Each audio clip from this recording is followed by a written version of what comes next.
প্রিয় দর্শক বন্ধু, আমি আজকে যে বিষয় নিয়ে আলোচনা করতে চাচ্ছি আপনারা হয়তো থাম্বনেল দেখেই বুঝতে পারছেন। আসলে আমি এক বাড়িতে গেলাম, আর ওই বাড়ির মালিক অনেক আগেই আমাকে অনুরোধ করেছিল যে ভাই একটু আমাদের বাড়িতে আসো, আমি একটা বিপদের মধ্যে আছি, আমি কাউকে বলতে পারতেছি না, তো যদি তুমি আসো একটু আমরা আলোচনা করতাম। তো সেই সূত্রে আমি ওদের বাড়িতে গেলাম। যাওয়ার পর যা শুনলাম, সত্যি আমি নিজেও খুবই দুঃখিত যে সত্যি ওখানে একটা এমন ঘটনা ঘটে গেছে, অর্থাৎ তার ছেলে, তার বড় ছেলে, তার জীবনে এমন কিছু ঘটনা ঘটে গেছে যেটা আমি আপনাদের সামনে উপস্থাপন করতে চাচ্ছি। বাড়িতে সবার সাথে আলোচনা করলাম বিভিন্ন বিষয় নিয়ে নর্মালি। তারপরে যখন সেই ছেলের সাথে কথা বললাম, আমি ওর নাম বলতে পারতেছি না কিছু গোপনীয়তার কারণে। তো সেই ছেলে আমাকে বলল, যখন আমি তার সাথে কথা বললাম আর কি, তো অনেকগুলো কথার শেষে সেই কথাটাই বলল যে আমি আপনাকে কিছু বলতে চাই। তো যখন সে বলা শুরু করলো আর আমি তাকে যখন বলার সুযোগ দিলাম, তখন সে বলল যে দাদা, আমি একজন সমকামী। সৃষ্টিকর্তা আমাকে যেমন সৃষ্টি করেছে, আপনাদেরও সৃষ্টি করেছে, আপনাকেও সৃষ্টি করেছে। সৃষ্টিকর্তার রহমত ছাড়া তো কোনো কিছু হতে পারে না। কারো প্রতি আকর্ষিত হওয়া, কারো প্রতি আবেগ চলে আসা, একটা টান আসা, এটা তো এমনিতে এমনিতে আসে না। আমি জানতাম না যে কিভাবে তার কাছাকাছি বা পাশাপাশি বা তার প্রতি আমার একটা আবেগ জন্ম নিয়েছে, এবং তাকে ছাড়া আমার কিছু ভালো লাগে না, একটা অনুভূতি আমার মধ্যে চলে আসে, এবং আমি তাকে শেয়ার করি এবং আমরা একসাথে থাকা শুরু করি। যখন আমরা একসাথে দুজনে মেলামেশা করি, দুজনের সুখ দুঃখ এগুলো ভাগাভাগি করি, তখন আমি দেখলাম যে না, আমরা দুজন খুব ভালো বন্ধু, এবং আমরা দুজন একসাথে আমাদের জীবনটা আমরা কাটিয়ে দিতে পারবো। তাছাড়া আমি শুনেছি বিভিন্নভাবে, বিভিন্ন মাধ্যমে এবং লোকালয়ে, এবং আমি নিজেও বুঝি যে সমাজে আমাদের এই সম্পর্কটা কেউ কখনো মেনে নেবে না, কারণ সেও ছেলে, আমিও ছেলে। পরবর্তীকালে আমি আবার চিন্তা করলাম যে আমি তো কারো কোনো ক্ষতি করছি না, বা আমরা দুজনে কারো ক্ষতি করছি না, না সমাজের ক্ষতি করছি, না আর কারো ক্ষতি করতেছি, বরং আমরা দুজনে অনেক ভালো আছি, আমরা একসাথে থাকতে বেশ স্বচ্ছন্দ্য বোধ করি। পরবর্তীকালে যখন সমাজ, বেশ কিছু মানুষ জানতে পারলো, পরিবারের মানুষজন একটু একটু করে জানতে পারলো, তারা আমাকে বিভিন্নভাবে মন্দ এবং ঘৃণা করা শুরু করলো। তারা আমাকে বলল যে তুমি কখনোই এটা করতে পারো না, তুমি অনেক ঘৃণ্য কাজ করেছো, তোমার এ সমাজে তোমার কোনো ঠাঁই নেই, তোমার কোনো জায়গা হবে না, এবং আমাদের শাস্ত্রে তার বিধান নেই। এটা তুমি অনেক অন্যায় করেছো, যা সমাজের জন্য, সবার জন্য এটা খুব খারাপ, এবং তুমি অনেক ভয়ঙ্কর কাজ করতেছো। এবং তারা আমাকে বলল যদি এই এই বিষয়গুলো যদি মুসলিম কোনো জনজাতির মধ্যে হতো, তাহলে তারা তোমাকে এতদিনে শিরচ্ছেদ করতো, তোমাকে কতল করতো, তোমাকে হত্যা করতো। তারপরে সে আমাকে বলল যে দাদা, ঈশ্বর বা সৃষ্টিকর্তা বা আল্লাহ যেই হোক, তিনি তো সবাইকে সৃষ্টি করছেন, আমাকেও সৃষ্টি করছেন।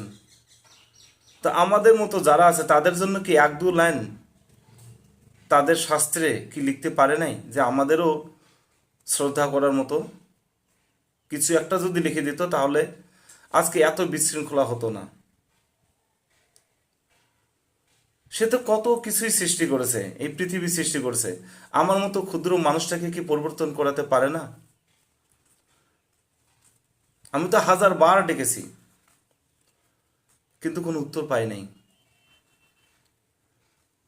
আমি তার থেকে এই কথাগুলো শোনার পরে, এই সমস্ত কথা শোনার পরে আমি তাকে সঠিক উত্তর দিতে পারি নাই। আর কারণ আমি জগা খিচুড়ি বা এই ধরনের ভুলভাল কিছু বলে তাকে উত্তর দেব আমি পারি না, বা আমি দেওয়া পছন্দও করি না। তাই তাকে জাস্ট দু একটা কথা বলে আমি নিজেই ফিরে আসছি। তো দর্শক বন্ধু, যদি আপনাদের বাড়িতে বা আপনার ছেলে বা মেয়ে যদি কখনো এই ধরনের কোনো সম্পর্কে জড়িয়ে যায়, হতেই পারে এটা, ধরেন আপনার ছেলে আর একটা ছেলেকে ভালোবাসে, তার সাথে সে সারা জীবন কাটাতে চায়।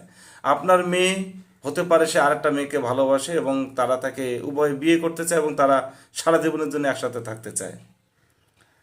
তখন আপনি খুব কষ্ট পাবেন, দুঃখ পাবেন, এবং আপনার যে ইচ্ছা বা তার প্রতি যে আপনার একটা আশা সম্পূর্ণরূপে নষ্ট হবে। এবং পরবর্তীকালে কি হয়, একটা সময় গিয়ে আপনার ছেলে বা মেয়ে এত পরিমাণে ডিপ্রেশন বা এত পরিমাণে সে অবসাদে ভুগবে, তার জীবনে অন্ধকার নেমে আসবে এবং কখনো কখনো তারা সর্বোচ্চ কঠিন যে সিদ্ধান্ত তারা সেটা নিতে পারে। কাজেই এই ধরনের যে সমস্যা, এই ধরনের যে একটা আহ, সম্পর্ক, সেটা নৈতিক বা অনৈতিক, কোনো কোনো দেশে যদিও এটাকে স্বীকৃতি দেওয়া হয়েছে এবং নৈতিক, কিন্তু আমাদের এশিয়ান এই মহাদেশে এটা পুরোপুরি কিন্তু অনৈতিক। যদিও কিছু কিছু ক্ষেত্রে এটাকে মান্যতা দেওয়া হয়েছে কিছু কিছু দেশে, কিন্তু আমরা জানি যে এটা কখনোই কিন্তু ভালো কোনো বিষয় নয়। এটা খুব একটা মন্দ বিষয়। আমরাও চাই প্রত্যেকটা মানুষ সে সুখে শান্তিতে স্বস্তিতে এই পৃথিবীতে বসবাস করুক, তার ব্যক্তিগত স্বাধীনতা আছে, সে করতেই পারে। কিন্তু আমরা বাস্তব অভিজ্ঞতার ভিত্তিতে এটা বুঝতে পারি যে এই সম্পর্ক কখনোই অবশেষে ভালো কোনো সম্পর্ক বা ভালো কোনো জীবন হয়ে উঠতে পারে না। কাজে আমরা চেষ্টা করব যে আমাদের ছেলে এবং মেয়েকে যেন আমরা সেই ধরনের সম্পর্কে তারা যেন না যেতে পারে, তার জন্য আমরা যেন আরও সচেতন, আরও সাবধান যেন হতে পারি। এক্ষেত্রে ঈশ্বরীয় বিধান কি আছে আপনারা নিজেরাই জানেন, আমি এই বিষয়ে কিছু বলতে চাই না। আমাকে যেভাবে সে ভাই প্রশ্নগুলো করেছিল আমার কাছে, তার যে মনের কথাগুলো যখন সে শেয়ার করলো, আমি তাকে সদুত্তর দিতে পারিনি। আর আমি ওই যে বলেছি, আমি ভুলভাল কিছু উত্তর দিতে পারি না। তবে আসুন আমরা কিভাবে আমাদের ছেলে মেয়েদের সেই সম্পর্কগুলো থেকে যেন সেই সম্পর্কে জড়িয়ে না পড়তে পারে, তার জন্য কতটা আমরা সাবধান হতে পারি বা সচেতন হতে পারি, বা আমাদের ছেলে মেয়েদেরকে আমরা গাইড করতে পারি। আমি নিজেও দেখেছি এবং সচরাচর আমরা দেখি পারিপার্শ্বিক বা অনেক পরিবারে আমরা দেখি যে কোনো বাড়িতে যখন কোনো সন্তান জন্ম নিচ্ছে, বাবা মা তাকে আদর করে, সে যদি মেয়ে সন্তান হয়ে থাকে, মেয়ে শিশু যদি জন্ম নেয়, তখন তাকে ছেলেদের জামা কাপড় পরানো হয়, ছেলেদের নামে নাম রাখে এবং ছেলেদের মতো করে তাদেরকে ডাকা হয়। যেমন তাকে বেটা বলা হয়, বা বেটি কখনোই বলা হয় না, বেটা বেটা করে তাকে ডাকানো হয়। সে যে একটা মেয়ে, তাকে ছেলে স্বভাবের মতো করে তাকে বড় করানো হয় এবং উৎসাহ দেওয়া হয়। হতে পারে তাকে ছেলেদের মতো চুল তাকে কেটে দেওয়া হয়, ছেলেদের মতো শার্ট প্যান্ট এই বিষয়গুলো পরতে দেওয়া হয় এবং সে ছেলেদের মতো করে ব্যবহার করতে বা ব্যবহার হতে অভ্যস্ত হয়ে যায়। একটা ছেলে এবং একটা মেয়ের মধ্যে যে পার্থক্য, তাকে সেভাবে বোঝানো হয় না। ফলে কি হয়, একটা শিশুর অবচেতন মনে একসময় তার মধ্যে ছেলে স্বভাব, ওই যে মেয়ে সন্তানটা ছেলে স্বভাবের বা ছেলে স্বভাব, তার মধ্যে এই মস্তিষ্কে এবং হৃদয়ে বদ্ধমূল ধারণা তৈরি হয় যে আমি ছেলে। এবং অনেক সময় সে যখন একটু বড় হয়ে যায়, সে অবসাদগ্রস্ত হয়ে যায়, মানসিকভাবে দুর্বল হয়ে যায়। এবং যেহেতু সে মানসিকভাবে দুর্বল হয়ে যায়, পরবর্তীকালে যখন কোনো ছেলের সাথে তাকে যেমন করে হোক বুঝিয়ে সুঝিয়ে বা জোর করে বিয়ে দেওয়া হয়, তখন সেই ছেলের প্রতি তার কোনো আর আকর্ষণ থাকে না, বা বিপরীত লিঙ্গের প্রতি যে একটা চাহিদা বা টান, সেটা কিন্তু তার তৈরি হয় না। কারণ অলরেডি সে অন্য একটা কোনো মেয়েকে ভালোবাসে বা ভালোবাসা তার শুরু হয়ে যায়। তখন তার জীবনে একটা অন্ধকার নেমে আসে, তার ভবিষ্যৎ অন্ধকার, অবসাদ এবং অবশেষে বিচ্ছেদ, এগুলো আমরা দেখি। একইভাবে একটি ছেলে শিশুকে তার জন্মের পর থেকে তাকে যদি একটা মেয়ের মতো করে তাকে বড় করানো হয়, মেয়েদের জামা কাপড় পরানো হয়, যখন সেই ছেলে তার জীবনে মেয়েদের সাথে থাকা, পড়া, খাওয়া, কথাবার্তা, ব্যবহার এবং একসাথে তারা বেড়ে ওঠে, তখন সে অবচেতন মনে নিজেকে একজন মেয়ে হিসেবে ভাবতে শুরু করে। একটা ছেলে এবং মেয়ের মধ্যে যে একটা পার্থক্য, সে পরবর্তীকালে ভুলেই যায় এক প্রকার। সেই ছেলে শিশুর অবচেতন মনে সে নিজেকে একটি একটি মেয়ের স্বভাবের মতো তার মস্তিষ্কে বদ্ধমূল ধারণা তৈরি হয়। তখন সেই ছেলে তখন 8-10টা মেয়ের মতো যখন তার স্বভাব দাঁড়ায়, একটা সময়ে সে বড় হয় এবং নিজেকে বুঝতে পারে, সে অনেক বড় বিপর্যস্ত হয়ে যায়। নিজেকে সে বুঝতে পারে না কি করবে। সে তখন কোনো ছেলের প্রতি তার একটা আকর্ষণ তৈরি হয়, টান তৈরি হয়।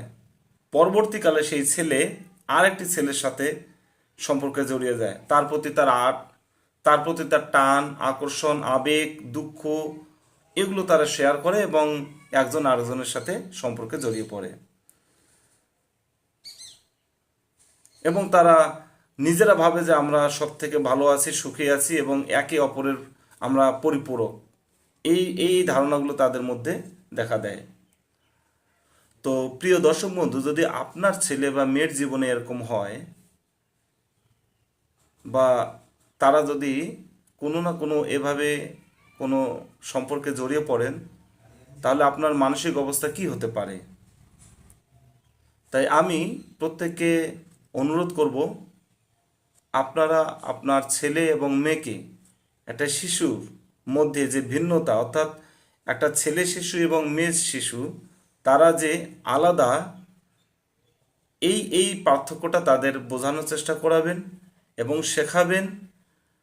অবশ্যই যখন তারা ধীরে ধীরে বড় হবে, ছেলে এবং মেয়ে উভয়ের মধ্যে সর্বোচ্চ সম্মানটুকু যেন তাদের থাকে এবং একে অপরের প্রতি সর্বোচ্চ সম্মান যেন তারা দিতে পারে, সেই ভাবধারা তাদেরকে বড় করে তুলবেন।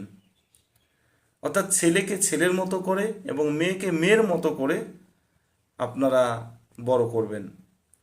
এবং অবশ্যই আপনারা খেয়াল রাখবেন যে আপনার ছেলে কার সাথে মেলামেশা করছে, কার সাথে কী ধরনের কথাবার্তা বলছে।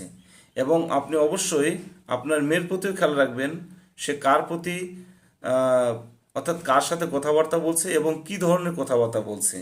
এই বিষয়গুলো একজন বাবা মা হিসাবে অবশ্যই আপনাদের সচেতন থাকা অবশ্যই কর্তব্য এবং দায়িত্ব। আপনারা জানেন যে এই একটা ছেলে এবং একটা ছেলের মধ্যে যখন এরকম একটা সমকামী সম্পর্কে জড়িয়ে পড়ে এবং পরবর্তীকালে তাদের আবেগ, অনুভূতি এগুলো ফুরিয়ে যায় এবং শেষ জীবনে, অর্থাৎ বলা যায় তাদের একটা সময় জীবনে ভীষণ রকমের অবসাদ নেমে আসে এবং জীবনের সর্বোচ্চ যে কঠিন সিদ্ধান্ত তারা এভাবে অকালে শেষ হয়ে যায়। সর্বোপরি আমরা বলতে পারি যে একটা ছেলে একটা ছেলেকে এবং একটা মেয়েকে বিয়ে করুক বা তারা একসাথে থাকুক, এটা কোনো ধর্মই মেনে নেয় না। আমাদের সমাজে তা অবশ্যই অতি নিন্দনীয় এবং ঘৃণ্য। তাই প্রত্যেকের কাছে আমার অনুরোধ, ভবিষ্যতে আপনার ছেলে এবং মেয়ে যেন এরকম অন্ধকার জীবনে না প্রবেশ করতে পারে, আমাদের প্রত্যেকের সাবধান এবং সচেতন থাকতে হবে। ভালো থাকবেন, সুস্থ থাকবেন। ধন্যবাদ।